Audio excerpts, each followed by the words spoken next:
Hola, bienvenidos. En este video vamos a hablar de un tema muy importante. Se trata de las identidades trigonométricas, seno, coseno y tangente.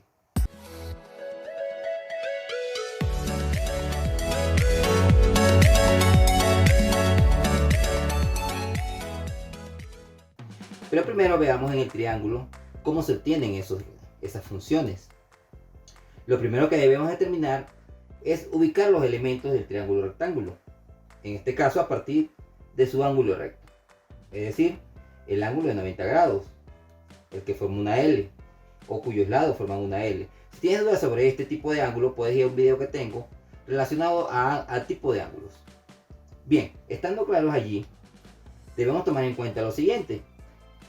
Debemos tomar en cuenta que tenemos un ángulo alfa y un ángulo beta.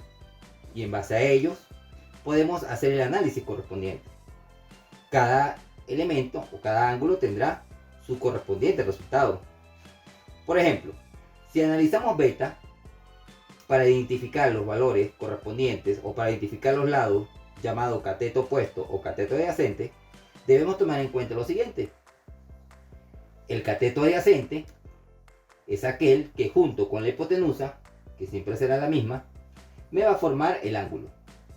Fíjense que en este caso, este sería el cateto adyacente, dado que junto con la hipotenusa me forma el ángulo beta.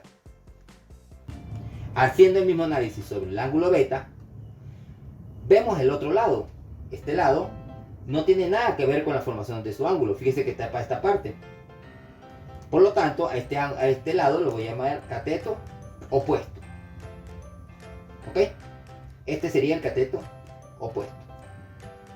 Es decir, si llamamos X al cateto adyacente y Y al cateto opuesto, entonces quiere decir que podemos inferir, según estos elementos, estas funciones trigonométricas, que el seno del ángulo beta, que es este que está aquí, ¿verdad?, va a ser igual a el cateto opuesto, que ya dijimos que es el que no tiene nada que ver con la formación de ese ángulo, que en este caso es Y, entre la hipotenusa. De la misma forma, el coseno de este ángulo beta es igual al cateto adyacente. ¿Pero quién es el cateto adyacente? El que me está formando el ángulo junto con la hipotenusa. Entonces en este caso es X.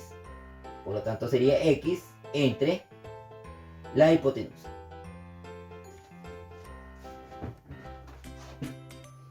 Por último, la otra función trigonométrica que está pendiente es la tangente. Según esto, la tangente de ese ángulo beta sería igual a el cateto opuesto, que dijimos que es Y, entre el cateto adyacente, que lo llamamos X. Con esto hicimos el análisis correspondiente al ángulo beta con respecto a los catetos y a la hipotenusa. ¿Sí? Veamos otro ejemplo.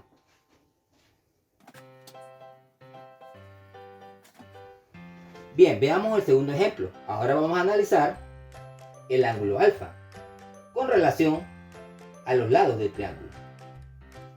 Tenemos, siendo este el ángulo alfa, ¿ok?, y sabiendo que esta es la hipotenusa, ¿cuál vendría siendo el cateto adyacente? Este, ¿verdad? Dado que Y, el lado Y, junto con la hipotenusa, me forman el ángulo alfa. ¿Y quién sería el cateto opuesto analizando el ángulo alfa? Pues este lado. Dado que este lado no me forma o no tiene nada que ver en la formación del ángulo alfa. ¿Sí? Este lado. Porque estamos analizando alfa, recuerda. Este lado está opuesto a la formación del ángulo alfa. Pero Y es adyacente, es decir, junto con el lado que es la hipotenusa, me forman el ángulo alfa. Esto me lleva a inferir lo siguiente. Según estas expresiones, que son las identidades trigonométricas, el seno de alfa va a ser igual a cateto opuesto, que dijimos que es este, analizando alfa, es este, ¿sí? Recordando que no tiene nada que ver con la formación del ángulo. Observen, quienes forman los ángulos es H o la hipotenusa y Y. Pero X no tiene nada que ver, por lo tanto es el cateto opuesto. Y según la fórmula, el seno de un ángulo θ es cateto opuesto entre la hipotenusa. En este caso θ es alfa, ¿no? Dado que estamos analizando el ángulo alfa. Por lo tanto, seno de alfa es igual al cateto opuesto, que es X, entre la hipotenusa.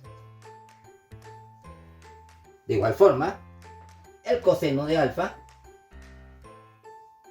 es igual al cateto adyacente, que en este caso es el que me forma el ángulo junto con la hipotenusa, el ángulo alfa, que es el que estamos analizando.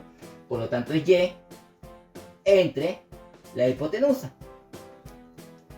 Y la otra función pendiente sería la tangente de ese ángulo alfa, sería igual a cateto opuesto, que en este caso es X, perdón, cateto opuesto, sí, efectivamente, X, entre el cateto adyacente, que es Y.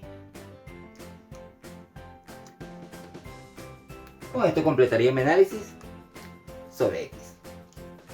Hasta aquí este video. Si te queda alguna duda, por favor escribe en los comentarios. No olvides suscribirte. Será hasta un nuevo video.